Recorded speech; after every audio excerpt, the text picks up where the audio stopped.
Cette attente-là à l'hôpital, elle est très très compliquée parce qu'un enfant, il a besoin de vivre sa vie, d'avoir des interactions avec des enfants de son âge. Et c'est vrai que l'hôpital essaye de mettre en place un maximum d'activités. On a une super éducatrice qui fait un job incroyable, mais malheureusement, ça reste une vie d'hôpital. Et pour les parents, c'est aussi extrêmement compliqué parce que les gens mettent leur vie entre parenthèses, ça pose des problèmes professionnels, ça peut poser des problèmes financiers aussi, parce que quand les gens sont obligés d'interrompre une activité professionnelle, ça met en jeu aussi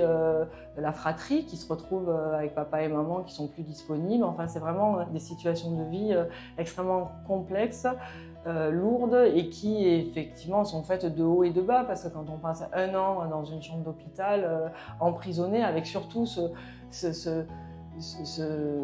le fait de ne pas savoir combien de temps ça va durer parce que quand on met la machine et qu'on est inscrit sur liste, on ne sait pas si on va avoir un greffon dans une semaine. Ça a pu arriver d'avoir de la chance et d'avoir un greffon très rapidement, mais on a eu, nous, notre corps, c'est 500 jours, c'est 1 an et demi, c'est énorme, c'est très très long.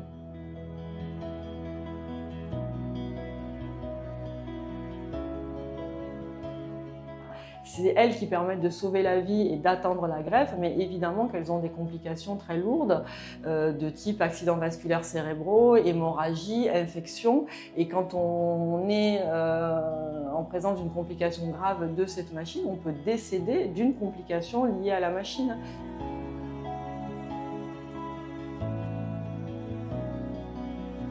Il y a des enfants qui ont un cœur qui est très fatigué, très malade, mais qui est compatible avec une vie de repos normal. Donc c'est des enfants qui sont contre-indiqués à l'effort,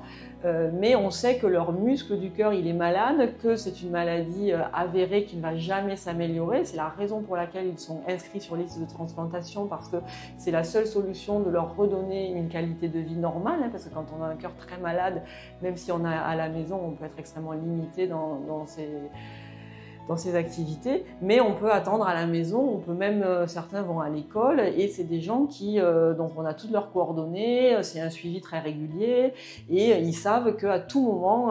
ils peuvent être appelés parce qu'on a une proposition d'organes compatible, et à ce moment-là, on peut aller sur la greffe, un peu comme une maman qui est sur le point d'accoucher et qui a tout le temps sa valise avec elle,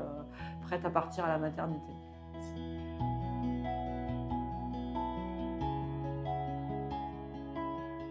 Ben oui, un virus, une grippe, un Covid peut effectivement venir les dégrader et les projeter dans l'étape d'après qui est l'assistance circulatoire avec la machine si jamais leur cœur venait encore à se dégrader un peu plus.